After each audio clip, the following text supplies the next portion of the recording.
कहानी शुरू करने से पहले अगर आपने हमारे चैनल को सब्सक्राइब नहीं किया तो सब्सक्राइब कर लीजिए और बेल आइकन दबा दीजिए। अगर ये वीडियो पसंद आए तो लाइक का बटन दबाना ना भूलें। इस फिल्म की कहानी शुरू होती है आज के दौर के न्यूयॉर्क से। यहाँ हमारा सामना होता है सोफिया से। सोफिया एक कपल काउंसलर है, यानी वे कपल जिनको मैरिड लाइफ में संभोग से जुड़ी समस्याएं हैं उनको थेरेपी देती है। वो खुद भी शादीशुदा है। उसकी शादी हुई थी हैंडसम से दिखने वाले रॉब से।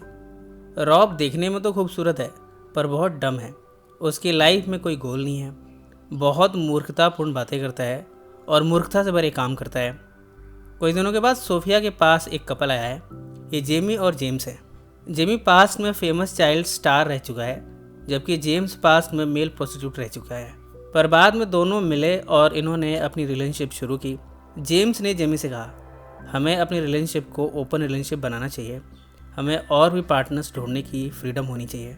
पहले कंसिडरेशन में सोफिया जिमी पर बड़ा हावी होती है। यहाँ बातों बातों में अपनी मैरिड लाइफ के बारे में बताना शुरू करती है। वो बताती है कि वो भी अपनी मैरिड लाइफ में शारीरिक रूप से संतुष्ट नहीं है, यानी उसे वो शारीरिक सुख नहीं मिला जिसकी उसे चाह थी। यहाँ एक कपल सोफिया को एक सोशल स्लैश आर्टिस्टिक सैलन को अटेंड करने का एडवाइस देते हैं। इसका नाम है शॉर्ट बस। शॉर्ट बस को होस्ट किया जाता है ड्रैग आर्टिस्ट जस्टिन बॉन्ड के द्वारा। सोफिया यहाँ आना जाना शुरू करती है। अब धीरे धीरे उसे यहाँ नए नए एक्सपीरियंसेस होने लगे हैं। इन सब में उसकी यहाँ मुलाकात हुई है सेवरिन से। सेवरिन यहाँ डोमिनेट्रिक्स के तौर पर काम करती है। इधर सोफिया की मैरिड लाइफ में भी प्रॉब्लम्स बढ़ने लगी हैं। उसे अब मैरिड लाइफ में संतुष्टि नहीं मिल पा रही। इस बार भी जब वो रॉब के साथ हमबिस्तर हुई तब उसे कुछ एहसास नहीं हुआ। इन सब से दोनों में अब कॉन्फ्लिक्ट बढ़ने लगा है। रॉब भी इसके बाद सोफिया के साथ शॉर्ट बस को अटेंड करने जाता है।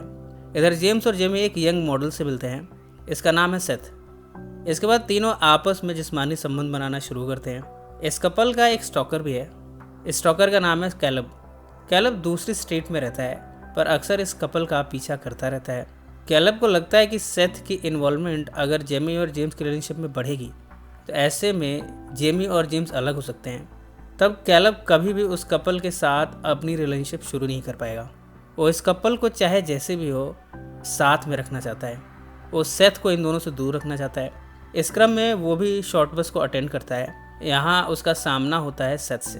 वो सेथ को कन्फ्रंट करता है। इधर सोफिया भी डेली स्पा जाने लगी है। सेवरिन से मिलने वो यहाँ जाती है। उसके साथ सेंसरी डिप्रिवेशन टैंक भी होता है। दोनों धीरे धीरे इंटेंस बातें करना शुरू करते हैं। अब दोनों एक दूसरे के साथ रिलेशनशिप शुरू कर चुके हैं। आपस में ये एक दूसरे की हेल्प करना शुरू करते हैं। सेवरिन सोफिया को संभोग के दौरान कैसे अपने आप को ज़्यादा इंजॉयमेंट में इन्वॉल्व कर सकते हैं इसके बारे में बताती है। सोफिया भी सेवरिन को डीप ह्यूमन कनेक्शन कैसे बनाते हैं ये सिखाती है। इसके लिए वो अपने थेरेपी के गुर भी इस्तेमाल करती है। सेवरिन इन सब से एक ऐसे ह्यूमन कनेक्शन को महसूस कर पा रही है जो उसे पहले कभी नहीं हुआ। एक शाम को शॉर्ट बस में सेवरिन सोफिया से बातें कर रही है। वो कहती है, मैं अब इस काम को छोड़ना चाहती हूँ। मुझे हमेशा से आर्टिस्ट बनने का शौक़ था, अब मैं वो सपना पूरा करना चाहती हूँ। अब जब सेवरिन ने ये काम छोड़ने का मन बना लिया है तब ये जानकर सोफिया कुछ दुखी होती है। उसने तो सेवरिन से काफ़ी उम्मीदें लगाई थी, पर हम देखते हैं कि सोफिया अभी भी असंतुष्ट है।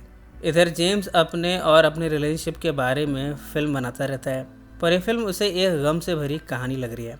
ये फिल्म एक सुसाइड नोट की तरह लगती है। इन सब से निराश होकर जेम्स अपनी जान लेने की कोशिश करता है। कैलब ये सब देख लेता है। वो जेम्स को बचाने जाता है। वो हेल्प के लिए कॉल करता है, पर जेम्स के साथ वेट करने में उसे एम्बैरेसमेंट हो रही है, इसलिए हेल्प पहुंचने तक वो वेट नहीं कर पाता। जेम्स जो कि इस समय अनकॉन्शियस है, उसके चेहरे पर कैलब अपने फ़ोन नंबर और ईमेल एड्रेस को लिखता है। बाद में जेम्स को हॉस्पिटल ले जाया जाता है। यहाँ जेम्स कैलब को कॉल करता है। इन सब के बाद जेम्स कैलब के घर पहुँचा है। वो उसे सांत्वना चाहता है। उसने इन सब के लिए कैलब को अपनी पहली प्रायोरिटी दी है। उसने सेथ या जेमी को कॉन्टैक्ट नहीं किया। उसका ये सोचना है कि सेथ और जेमी में से कोई भी उसकी सिचुएशन को समझने की कोशिश नहीं करेगा।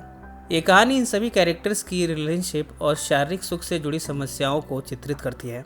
कैलब के घर पर कैलब और जेम्स आपस में शारीरिक संबंध बनाते हैं। जेम्स कैलब को अपने अंदर पेनिट्रेट करने की इजाज़त देता है।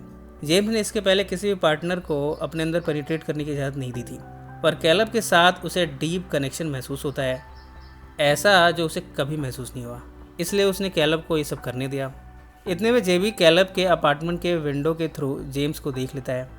इधर रॉब और सेवरिन भी मिलते हैं। दोनों यहाँ शारीरिक संबंध बनाना शुरू करते हैं। रॉब सेवरिन से कहता है कि वो उसे कोड़े लगाए। ऐसा उसने सोफिया के साथ कभी नहीं किया। जैसे ही यहाँ ये सब होने लगा है, सेवरिन यहाँ अपना कंट्रोल खो बैठती है। वो इमोशनल होकर डिप्रेशन में जाने लगी है। रॉब उसे सहारा देता है और उसे कंफर्ट करने की कोशिश करता है। इधर सोफिया एक ड्रीम देख रही है। उसमें वो शारीरिक रूप से असंतुष्ट है, पर उसके अंदर के अधूरेपन ने उसे परेशान कर रखा है। वो एक वाइल्ड फॉरेस्ट के थ्रू एक समंदर किनारे पहुंची है। यहाँ वो ऑर्गेज़म हासिल करने की कोशिश करती है। यहाँ भी वो फेल हो जाती है। इस पर वो बड़े ज़ोर से चिल्लाती है। इतने में उसका सपना टूटता है। वास्तव में उसके अंदर की डिज़ायर है जो कि उसे सपने में भी इस तरह दिखा रही है। रियल वर्ल्ड में जब वो स्क्रीम करती है तब इस सिटी की लाइटें चली जाती हैं। ये सीन इस शहर के सभी कैरेक्टर्स के फ्रस्ट्रेशन को दिखाने के लिए मेटाफोर का काम करता है। फिल्म के अंत में हमें जस्टिन बॉन्ड को शॉर्ट बस में अंधकार के दौरान गाते हुए दिखाया जाता है। सोफिया यहाँ आती है। रॉब और सेवरिन को एक साथ दिखती है। वो उसे एक्नॉलेज करने के बाद यहाँ बैठ जाती है। जेम्स और जेमी भी यहाँ पहुँचे हैं। इन्हें फॉलो करते हुए सेथ और कैलब भी यहाँ पहुँचते हैं।